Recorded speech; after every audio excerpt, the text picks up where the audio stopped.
Today on Inspired Money. The one lesson, and it's almost laughable, but it's true, is everybody's pretty freaking amazing. They may not know it, but they are. You just have to dig for it. And we don't necessarily see why we might be interesting or valuable because it's just us. But somebody else could really get something out of it. And I've really found that from the guests. This is episode 81 with host of the Unstructured Podcast, Eric Hunley. Welcome to Inspired Money. My name is Andy Wong, a managing partner at Runnymede Capital Management. Each week, we bring you an interesting person to help you get inspired, shift your perspectives on money, and achieve incredible things. From making it to giving it away, Inspired Money means making a difference, creating something bigger than oneself, and maybe, just maybe, making the world a better place. Thank you for joining me. Hey, Inspired Moneymaker, welcome back. If it's your first time listening, welcome. Thanks for joining us.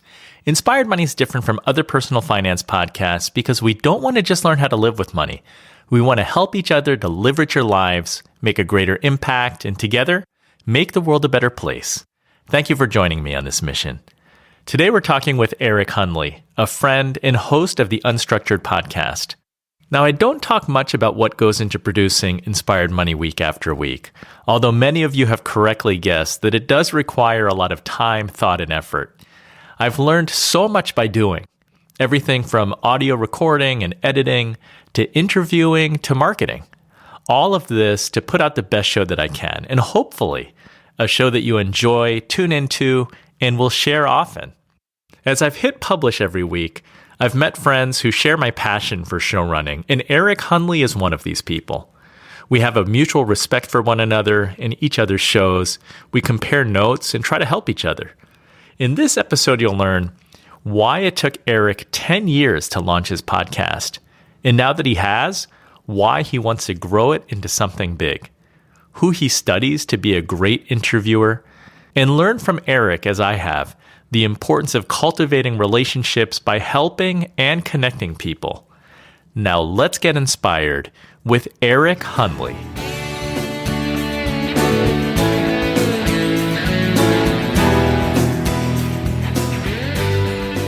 Eric, welcome to Inspired Money. It's so great to have you on the show. Hey, Andy, I'm really honored to be here. Seriously. Let's jump right in. What's your earliest childhood memory of money? Well, good thing I actually have listened to your show, so I was kind of prepared for that one. Otherwise, I would have been floored. I'd say there's a couple, but the one that comes to mind is I grew up on a ranch, and we had goats, and my dad had horses and things. And I showed the goats at the county fair, and they did really well, and we actually won cash for prizes. So I did well enough with the goats that I got some monstrous amount of money to me as a kid, like $70-something or $80-something. And with that, I was able to do the highly responsible thing and buy the stand-up Pac-Man game that was all the rage in the early 80s. No way. When you say stand-up Pac-Man game, you mean the real arcade game? It wasn't a full-size arcade. It actually was like a tabletop deal, but it had the shell around it and everything. You have to understand, this is like 81. So it was really high-tech and just the most amazing thing in the world to me at the time.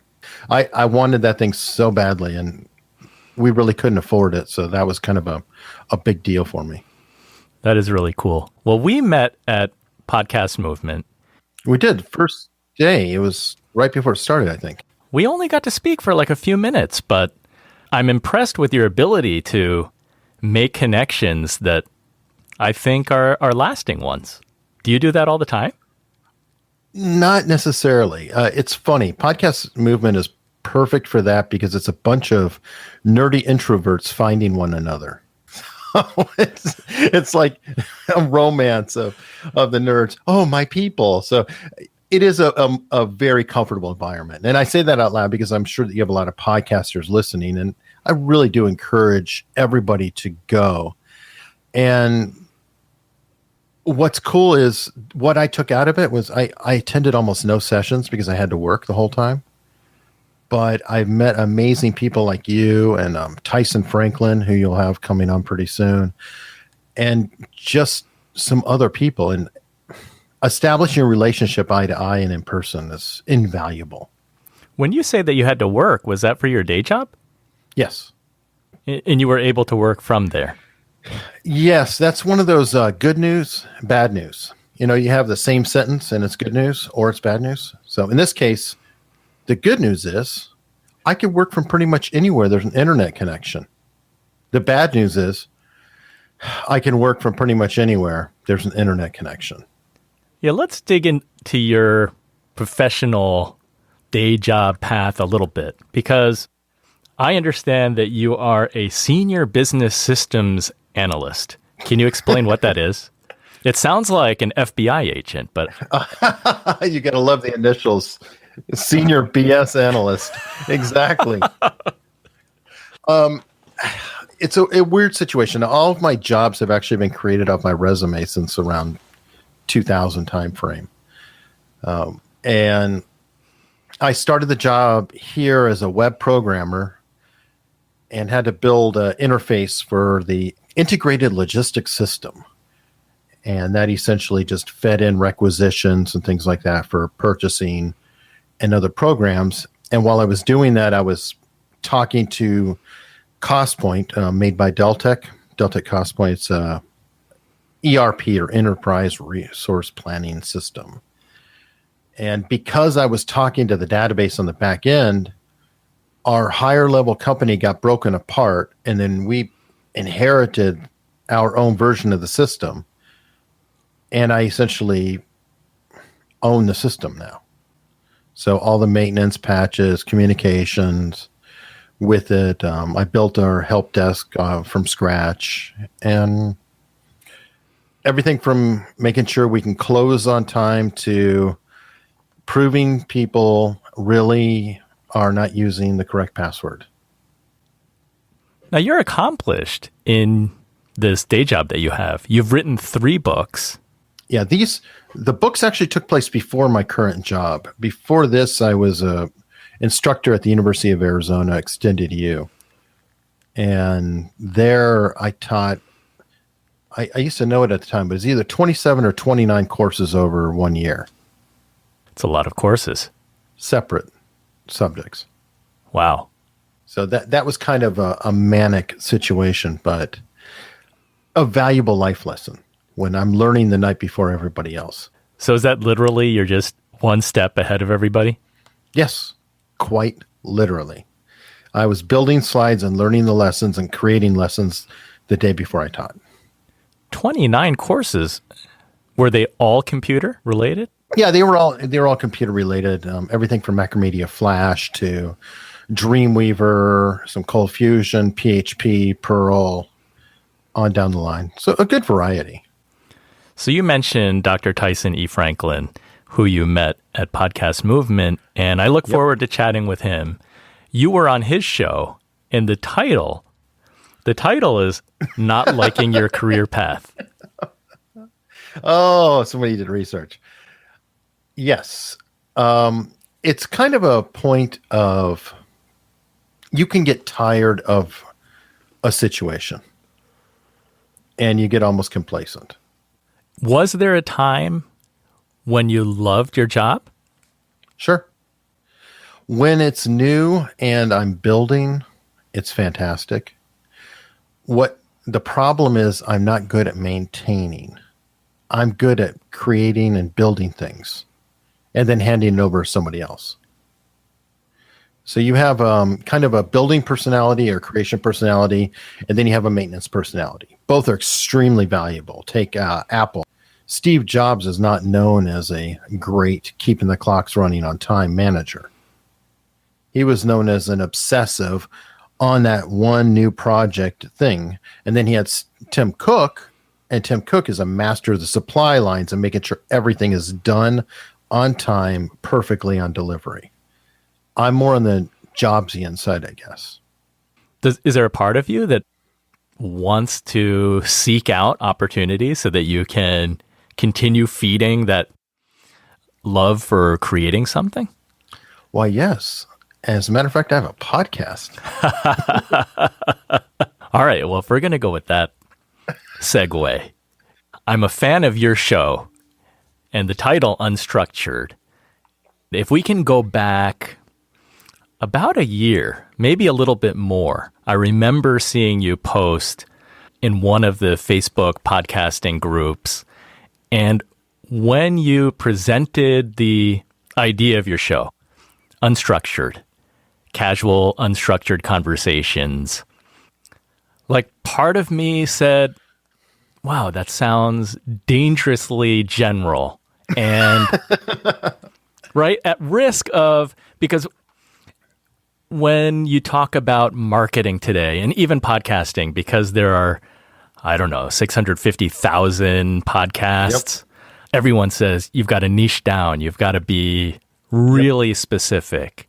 And unstructured sounds the opposite of really specific. Absolutely true. Well, tell me this. How did you come up with the concept behind your show? It came out of, I've said it several times, but over 10 years of wanting to do a podcast, but not knowing which way to go. So I was going to niche down with Apple products, which I'm a huge fan of. But am I going to compete with Leo Laporte and Twit? Or John Gruber and Daring Fireball, things like that? Probably not. I listened to all those shows. I didn't really have that much more to add or offer. So I just kind of kept listening. Then I got into running. I was going to have a running podcast. And I just never really got off the ground. I was eaten up with it. I got my coaching certificate, all of that, but not enough to actually conduct interviews with people about running. And it's one of those things where you don't know until later why you decide things or you do things. And I really think it was a matter of that's just too niche. And there are only so many training styles available for running. Now you can change them up and obviously hybridize, and it's infinite possibilities. But the truth is that it's like cooking with only so many ingredients. Yes, you have limitless variety of options. However, you're still dealing with those 8 ingredients. Eric, 10 years is a really long time. It is. What was holding you back? Having a subject matter and imposter syndrome. One more than the other, or just both? Both, and probably a degree of laziness. You seem to be a complex person to me. You were in the Army. You got out of the Army and said you never want to run again. Mm-hmm. And yet, then you started a website. It's like a running blog, I think. And you became a coach for running. And you were running. And you almost had a podcast about running. Like, how does that happen? I'm a walking contradiction. I learned a lesson from that. Never say you're never going to do something. So that was my big takeaway from everything. I said I would never run again, and of course I changed my mind later. So now I'm in the habit of saying I don't plan to ever blah, blah, blah. Or else you're cursed to do it? Possibly. But I also have come to realize over time that I got to keep my options open. The running, I sort of backed into. When somebody else told me to do it, I didn't want to do it. Later on in life, I kind of found my own way to it. Podcasting, it's kind of weird, but I did not want to do it unless I could actually do it well. I bring that approach too. I think many of us, before wanting to do something, we want to do it well, which is why so many people don't take the leap for whatever it is that they want to do, whether it's playing an instrument, whether it's taking the risk of applying to a new job. They don't want to take the leap because they're worried that they're not ready yet, that they're not going to be good enough. And when you look at many successful people, they either don't have that gene, They're willing to like leap all the time, and sometimes to a fault. Like there are entrepreneurs who say that they know they're ADD, they're all over the place, but that's a blessing. And that it's worked out, that they've ended up in a place where it benefited them, that they were willing to leap all the time, and it worked out. But for you, 10 years, was there something that finally pushed you to launch the show or come up with the Unstructured title, the logo, the concept? Was there a point where you said, okay, this is good enough, I'm ready to go? It kind of evolved into it. I was a fan, and I was involved with another group, Mixed Mental Arts, which is the Brian Callen show, spinoff of Joe Rogan. And they interviewed all these great authors. So while I was finding myself or wandering the wilderness, however you want to put it, I'm also an avid audiobook reader. And I would read authors like Jonathan Haidt and Malcolm Gladwell, Freakonomics, all these different books. And I discovered Mixed Mental Arts, where they actually had interviewed all these authors. And that sort of inspired me a little. I was like, that is really cool that they have talked to all these authors. I've actually read these authors, and I'm already a little bit weird. So the fact that they managed to put that together, that's pretty cool.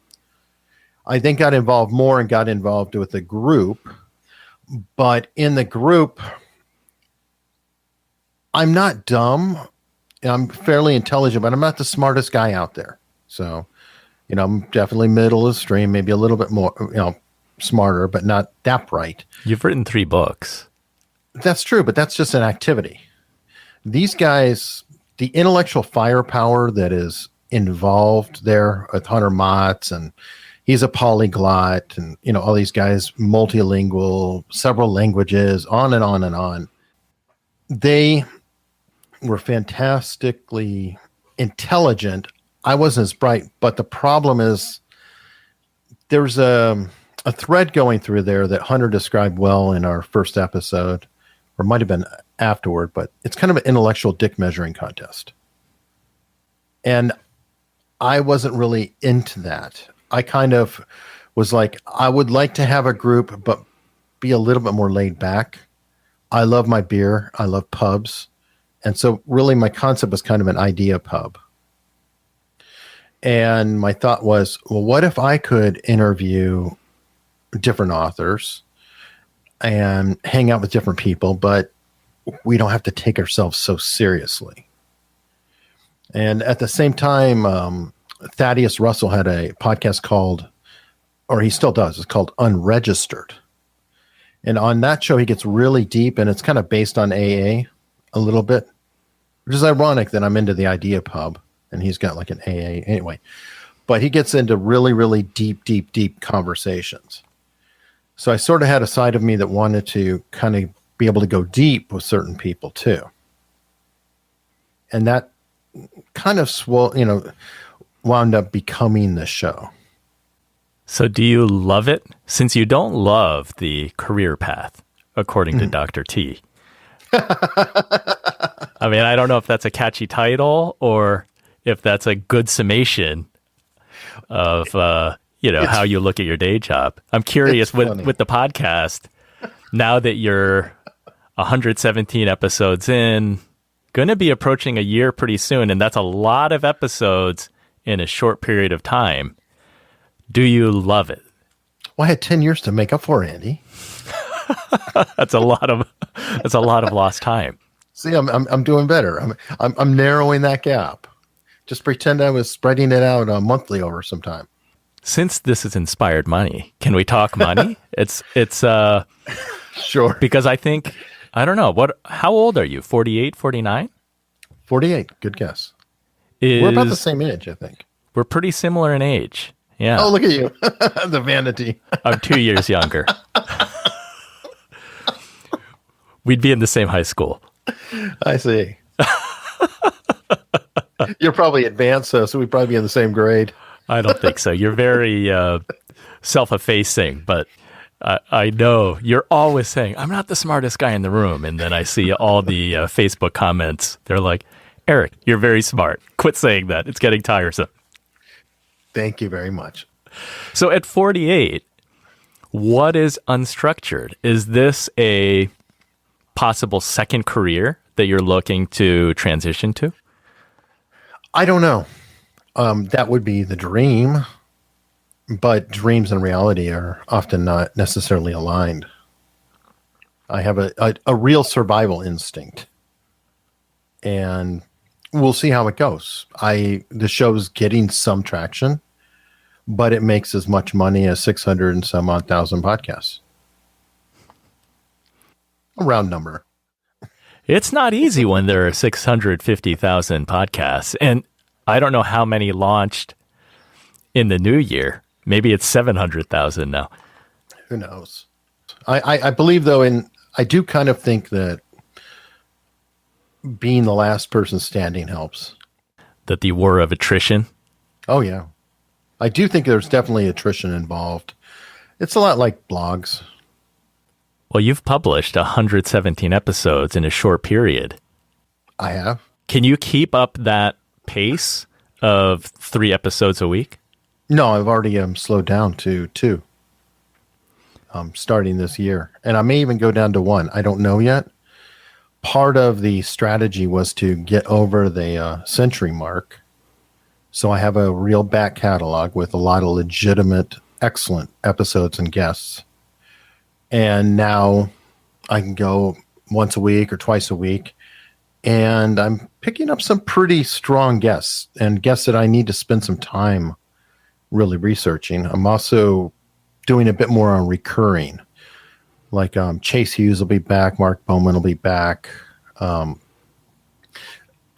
Some really fascinating people who deal with the mind, if you will. I have somebody else coming up who's a magician and a mentalist and a deductionist, which is just kind of fascinating to me. Yeah, it seems that your show is evolving a little bit in the type of guests that you want on the show. It's like the topics that you want to cover and the information that you're trying to extract out of them. It is evolving, and some of it is opportunistic. Like, you've been doing your show for what, about 6 months longer than mine, or a year longer than mine? And you know that it can be more or less difficult to get guests, depending on where you are on your podcast journey. So sometimes you really just are looking to get a story, somebody who's interesting, and work with it. Over time, though, you may get a little pickier, or you want to kind of tighten the message. You know, we all have interests that are a little stronger, a little more specific. Does that make sense? That makes sense. As you make some of those shifts or hone the direction of your show, is that a reflection of you as the host, or is that your audience? What drives that? I think it's actually both. And really, it starts with me, because the reason I have such a non-niche show, thank you very much, is because I have to be motivated to do this up to multiple times a week. And if I'm not excited to talk to somebody, it will show. But I am excited to talk to these people. I mean, I've had some really amazing people on, and I'm really eager for shows that are coming up. I'm always looking forward to the next show down the line. It's actually kind of a weakness because I'm terrible at looking back. I'm always looking forward. Who's next? Or how can we carry on the conversation we had before? Not great at, oh yeah, we talked about this. So that can be good or bad. But over time, my interests are shifting and kind of narrowing down. I've noticed too, though, that my numbers are backing it up. So shows that I'm getting really interested in, wow, they're performing 20 to 30% better than the other shows. That's encouraging. Yeah, I mean, coincidence? I don't know. You know, it's it is getting maybe a little bit more specific. So maybe people who are interested in the first one are tuning in to stay on for the second. I don't know. Again, you've listened to my show and you see it shifting over time. Do you notice those changes? Do you have views on that? I don't really, because in the shows that I listen to, I'm not trying to analyze your show for like how it's evolving. I'm more impressed by your ability to really do like intense research and preparation, and with the goal of covering information that probably has not been covered yet. True. And I'm looking at it from that angle because I view you as a skilled interviewer, and I want to learn from that. Well, thank you. That actually means everything to me because one thing I study is interviewers. Do you have any broadcasting experience or radio experience? None. I didn't know this until recently, but you're a bass player, so you have some music background. It's one of those that you could say that you are something or you do something. I did something. I played bass back in the 90s, was in a band, and unfortunately, the lead guitarist, lead singer, just didn't really want to do it anymore. Kind of broke my heart, and I've never played since.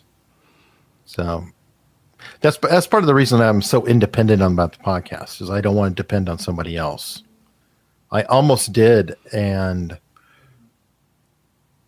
I got irritated, and that actually helped spawn the show quicker. Coming up, we talk about favorite interviewers, why introverts may make better podcasters, tips for pushing yourself, and more. But first, Eric gets irritated, goes solo, and takes the podcast leap. I was working with somebody because I didn't really want to start the show on my own. That whole nervousness, imposter syndrome, I thought, oh, if I could have somebody else with me, I could share co-hosting duties, and boy, wouldn't that just be so much easier, and we could do it together, blah, blah, blah. But what happened was the person I was dealing with was interested in another project, like writing a book based on some of the same mixed mental arts people, etc. And one day, all of a sudden, we were like in a kind of a Facebook group or whatever. All these other people got added. And I was like, well, wait a minute. What's going on here? Oh, well, they're here for the book and they could do it. It's like, I was going to do this podcast with you. I didn't ask for all these other. Anyway, I just got pissed off because I had come up with a podcast idea, etc. And at that point, I was like, I'm going to take my toys and go home. And thus I launched on my own. So ironically, it probably helped me because of my irritation, maybe to say, I've got to do this. I got to do it on my own. And I've got to get something out there now. Schedule an interview, and I had one done 3 days later. And the rest is history. It's been nonstop. Pretty much. Yep. It has done nothing except speed up, and finally it slowed down a little bit. The show notes for this episode can be found at inspiredmoney.fm/081. If you're listening in your car or wherever you are, check the show notes if you want to learn more about Eric or the things mentioned in this episode. It's time for the Runnymede Money Tip of the Week. In podcasting, you're told that quality matters. Sound quality, content, everything has to be great, otherwise nobody's going to want to listen. When it comes to investing your money, quality matters too. While I'm an advocate of low-cost index funds or exchange-traded funds, those are ETFs, I've also talked to many very successful investors in my career. Do you know what they had in common? They love investing in quality companies. Companies that increase earnings and have rewarded shareholders well through price appreciation, dividends, and stock splits. If you can identify great companies and hold them over the long term, it can make you very wealthy. So did you know that the service sector represents approximately 85% of the U.S. economy and employs 90% of all workers? So at Runnymede, we trademarked a term called kerchunker. Kerchunker companies are a word that we use to describe service sector companies that are steady and often have recurring revenue models. Hopefully each quarter and each year, they can grow. Kerchunk, kerchunk, kerchunk. So here are 5 quick reasons why we really like Kerchunker companies and think that you should too. Number 1 is recurring revenue. Manufacturers receive a single payment for a product, and then they need to sell more next year to sustain their growth. Have a subscription or recurring revenue model that provides predictable growth. Number 2 is stickiness. Over time, products eventually become commoditized, losing pricing power, or become obsolete due to new products. Services tend to have higher customer loyalty. How often do you change banks or your lawn care company? Number 3 is efficient use of capital. Service companies do not need to build factories or worry about volatile costs of raw materials, so services are more people-intensive and less capital-intensive. Number 4 is entrepreneurial. Opportunities for entrepreneurship in modern economies are concentrated primarily within the service sector. And then 5 is scalable growth. Many service sector companies begin with a regional focus, can scale nationally, and then internationally. We think that these attributes are great reasons to invest in service companies. And again, it comes down to the steadiness or the high quality. If you own a portfolio of individual stocks, do you own Kerchunkers? Take a look because quality matters. That's the Runnymede Money Tip of the Week. Inspired Money is brought to you by Runnymede Capital Management. We help you to plan, invest, and worry less. So what's your biggest financial challenge right now? Do you need help consolidating old accounts? Do you know if you own Kerchunker companies in your portfolio? If you're not sure, we can help. We can do a review and tell you. Go to inspiredmoney.fm/Andy and email me using the webpage form. I'd love to hear from you. You're listening to Inspired Money. I'm Andy Wong. You approach things with a high intensity. True. I know that you went through you gained weight, you lost weight, you became a running coach. When it comes to podcasting, you mentioned that you study interviewers. Who do you study? Different people. Like I just read the Larry King book, his life story. That was interesting. It didn't really go into the craft of interviewing very much, though. Jordan Harbinger. Well, Larry King has the reputation for not preparing. He does. I believe in irony. No, Jordan Harbinger. And then Jordan Harbinger's on the opposite end of that spectrum. I'm on the Harbinger side of things. But I'm also a huge admirer. I've discovered him recently of Cal Fussman. Amazing storyteller. Yes. And, I mean, he's interviewed just about everyone. Everybody. And I got to throw in Joe Rogan. I might admire Joe Rogan over all other interviewers. What are your takeaways when you hear him work? I appreciate his humility and humor. He's a brilliant guy. He speaks to everyone from a bow hunter to an astrophysicist. And that range, peppered with his comedy, I find to be absolutely remarkable. And, you know, a lot of people don't realize it, but I think he may go down as one of the greatest interviewers of all time. Which is amazing because for those who don't listen to his show, it's like, all right, here's a guy who was on Fear Factor on TV and then was in MMA, like involved with MMA. And then how did he transition that into what he's doing now with a massive audience? Oh, terribly. It's huge, incredibly huge. And also he looks like a goon. He'd be the first one to say it. So is he a genius? It's possible. I think that his humility, he is, if not genius, he's extremely wise. He does not go out there and profess his brains. He jams with the guests. You're a musician. So you could appreciate there's kind of almost a jazz quality to Joe Rogan.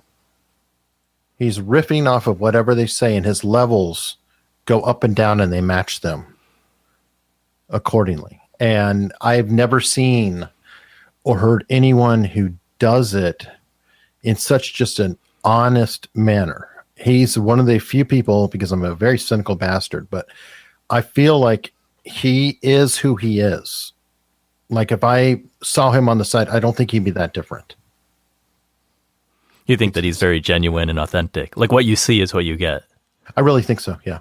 And I think that's why he attracts so many. I mean, he's got, he just had Elon Musk on. He's going to have Kanye West.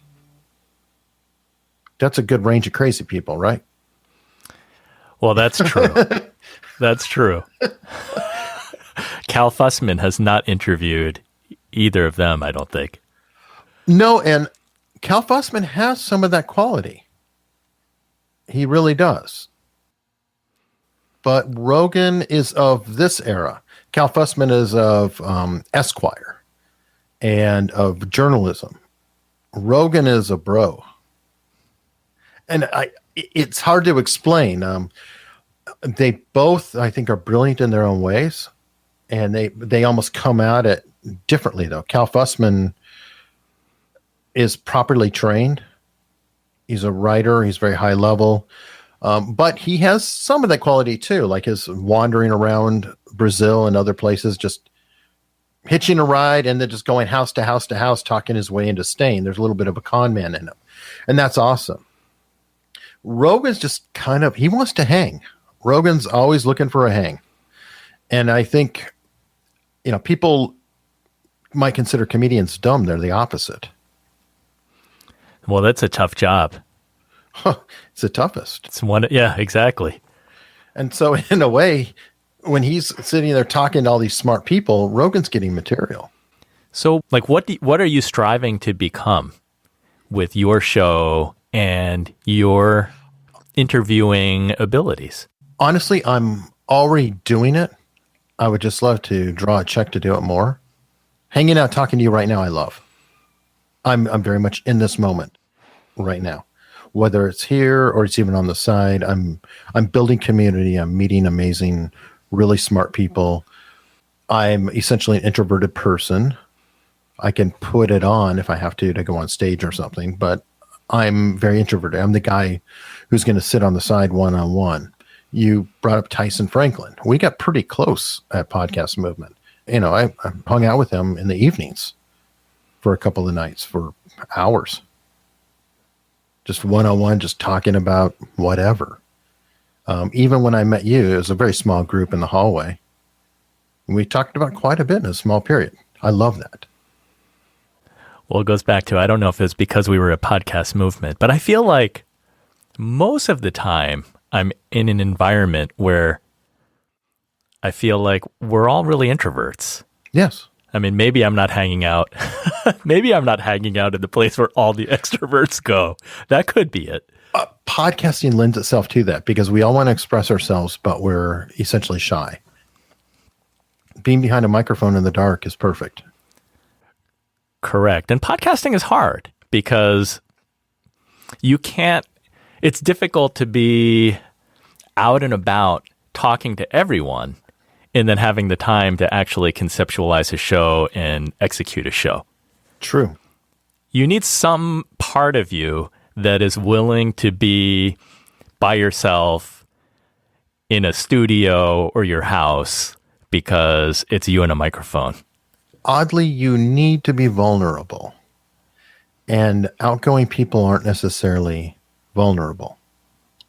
So it's hard to connect completely if you're super outgoing and popular. You may not be great at sharing. No, you know what? I'm really nervous. I hope I'm not saying the wrong thing here. I really care about what I'm doing. And I think that introverts are ultimately very vulnerable. And that's part of why they're introverted. We have a little bit of shell around us. We're cautious.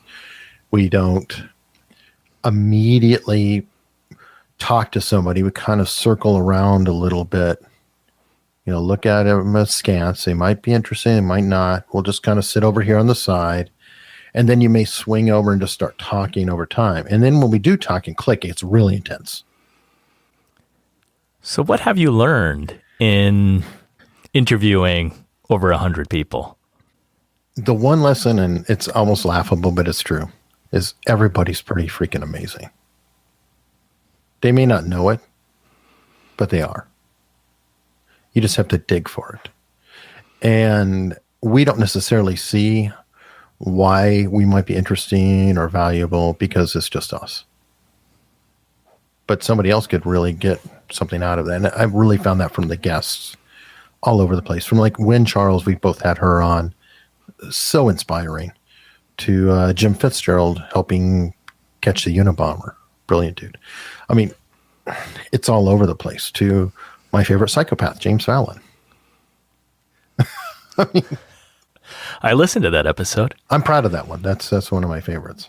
Yeah, I like that one because you chose not to just go after the most known story about, well, maybe I'll let you tell it. Sure. Everybody, well, not everybody, but many, many, many people know that he is the famous brain scan guy who looked at his own brain scan and realized it was a scan of a psychopath. Obviously, there's more story to that, but it's been covered by NPR, I think Radio Lab. He was on Jordan Harbinger talking about it. I mean, he has been everywhere. And of course, I was excited about that story because it's just a really cool story.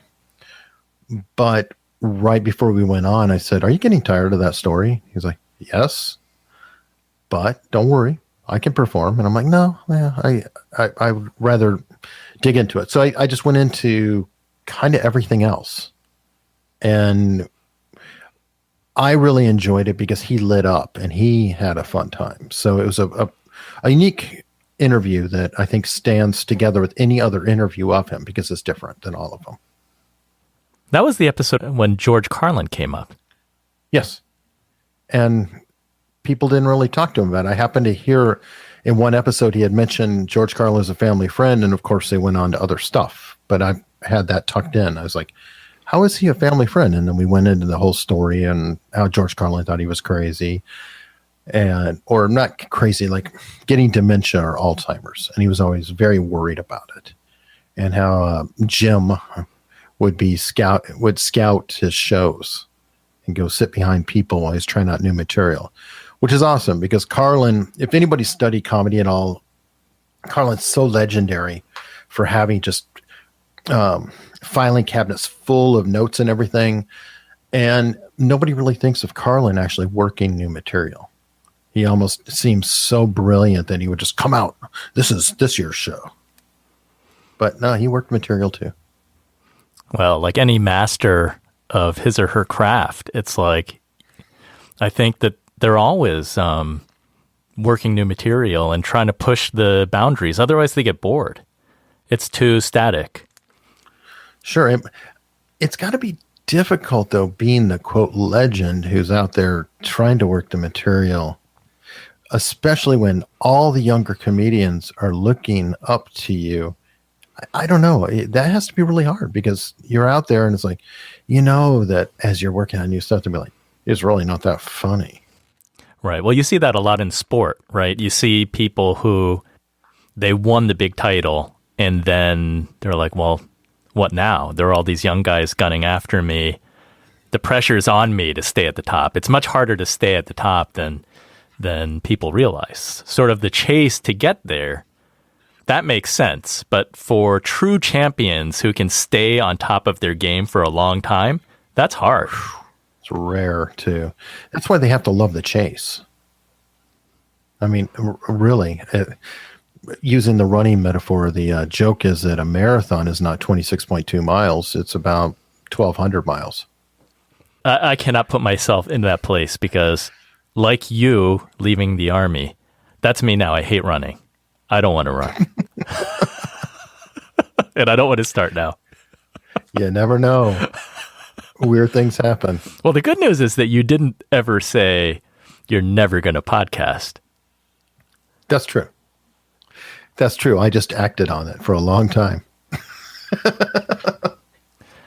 So tell me some of the lessons that, because podcasting's a process, running's a process, you're able to be extremely disciplined in your approach to both, whether you're podcasting, you're running. Like, what are some of those lessons, the things that you've learned that can also be applied to one's money? Because I think it's similar. Oh, I'll have to look that up. No, I'd say it's a pattern, discipline, and movement. The actual process of just going and doing and doing. I'm guessing using the metaphor of money would be to do the same thing over and over. Pick your course and just keep hitting it. I actually am interviewing somebody coming up who, Jeffrey Hazlitt, and he talked about in one of his books that he bought a Berkshire Hathaway share just so he could show up at the shareholders meeting to get a chance to ask one question of them. And he went through the whole spiel. I mean, so he had the share, he paid for the hotel, paid for everything just to get there, get to the microphone, ask it, and Charlie Munger answered his question. So the question was, if you had $100,000, what would you do with it? Charlie Munger said, put it in the S&P 900 and get back to work. And I think there's something there. So just follow that, invest, and be solid. With the podcast, do it. You can't get skilled without doing it. You can't run a marathon without running a mile. You have to start somewhere. You have to just kind of build your discipline and your talent along the way. I heard you say a quote on a running podcast or a health podcast. Here's your quote: "Small chunks and little victories, or they can only mess with you so much before lunch." Yes. Well, that goes all the way back to the military. One of the best things that could ever come out of basic training is basic training in the Army. Different services at different lengths, but the Army, it's 8 weeks of being treated like garbage, essentially. Now, when you go in, I mean, it is a complete culture shock. You lose all sense of individuality, your identity. Everything's given to you. You don't have any personal clothes, nothing. You have all the uniform stuff. Everything is given from the military. You learn things like you can't even get candy. So everybody got cough drops because they couldn't prevent us from getting that. That was our candy. Now, the funny thing is that when you start, you're like, oh my God, this sucks so bad. This dude's yelling at me all the time. I've got to do all this ridiculous stuff. How am I going to deal with this for 8 weeks? But as time goes on, you realize that stop looking at 8 weeks ahead. Start looking a little bit narrower. Like, I just got to get through the day and I'll be able to hit the rack for the night. Then you start to realize that, well, wait a minute. Lunch is in 2 hours. They can only do so much until lunch. And then they can only do so much till dinner. And then they can only mess with you so much before it's rack time. Then they can only mess with you so long before breakfast. So the key thing is that by truncating it down, you can always get this smaller goal. And you can use the same thing with running. I did do that in the Army, where you'll be running and it would hurt. Life sucked. You didn't want to deal with it anymore. So it'd be a matter of, okay, you know what? I'm going to fall out, but I'm going to get to that next telephone pole before I fall out. So then you would run, I'd run, get to the next telephone pole and be like, okay, I can fall out now, but I still have a little bit of energy left. So I'll go ahead and try another telephone pole. And I would finally make my way through the entire run, one telephone pole at a time. It makes it doable. Yeah. And I really think that's the case in anything you're doing. Just get to the next step. Just get to the next step. And if you can, make it not too difficult for the next step. You're really big on gamification too, as a helpful tool to motivate yourself. Yeah, because I'm so messed up on my head, I've got to trick myself. So, because I know that you use different apps or a Fitbit, and that was really motivating you because you want to get your 10,000 steps in. You want to run a certain distance because you can track it. Do you need to do that with podcasting? I mean, you approach podcasting with such intensity. Do you need to play those games in your head, or do you love podcasting and it's purposeful and it's fulfilling and you don't need to do that? I'm going to do you a favor as an interviewer. That's an awesome question. I never thought of that. And I know as an interviewer, that's got to be that's the best thing I ever hear. That is a compliment. And by the way, that is something that keeps me from doing that. That moment where I just hear something profound, or I discovered something with somebody and establish a deep communication, a real communication. You can't quantify that. So that is an awesome question, because no, I don't have to. It's almost the opposite.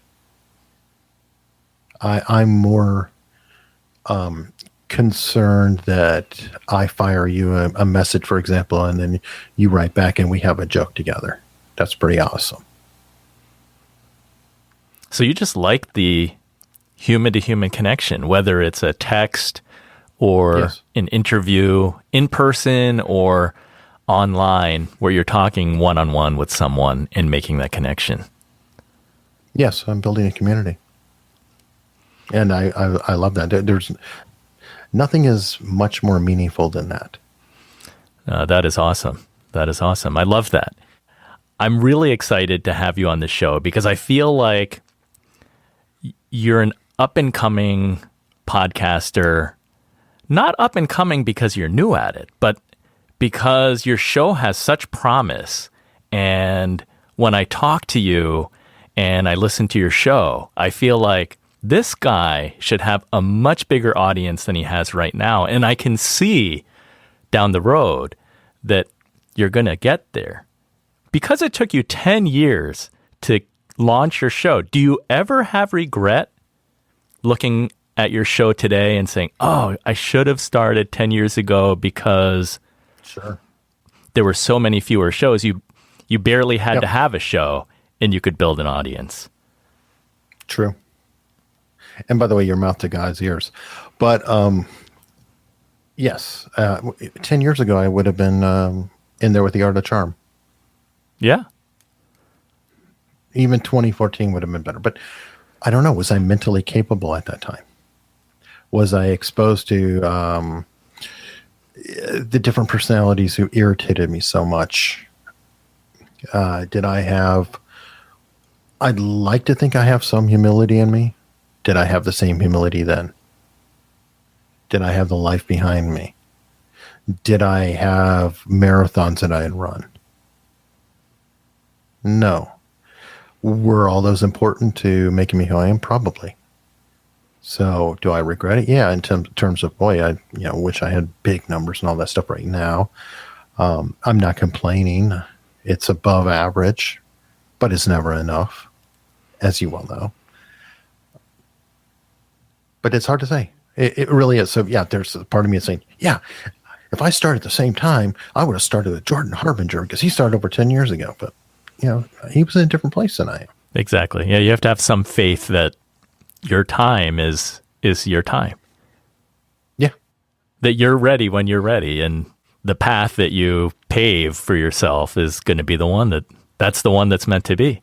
You can't change it. True. And Jan Eluga, another guy I hung out with at Podcast Movement, he has a great analogy about podcasting.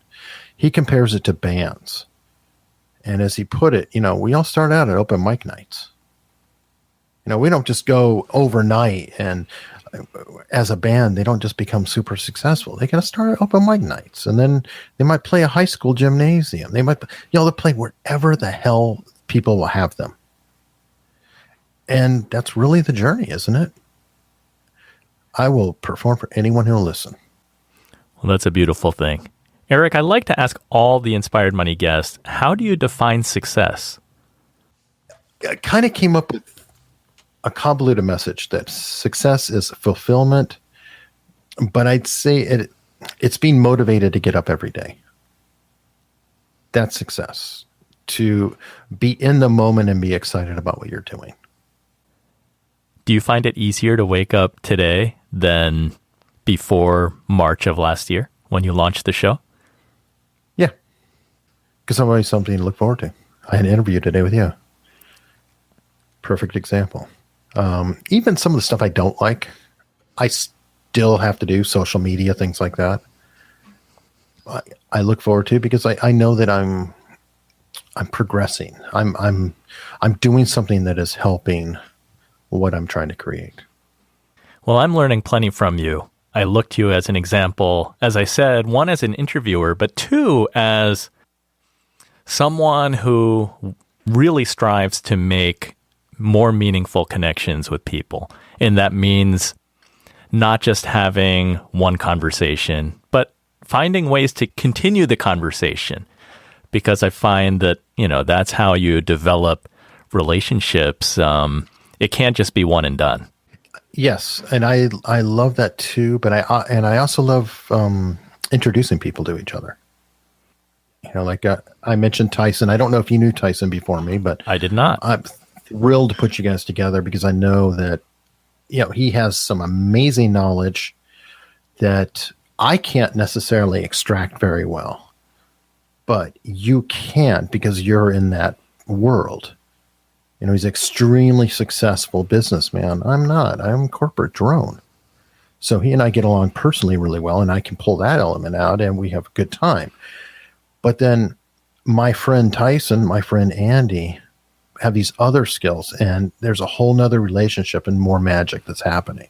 And I think that's awesome. Is being a connector something that comes naturally to you, or do you feel like you have to really deliberately develop and practice that? I don't know. It's not that difficult if I just say, hey, how can I make everybody's life better? I do consciously try to think all the time, how can I help this person, or how can I introduce them to somebody? So that wasn't necessarily natural, but it feels really good. So it's a good habit to get into, kind of like running.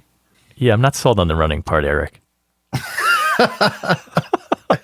Kind of like the ukulele. You can keep trying, but I'm not sold on the running. It's just an example.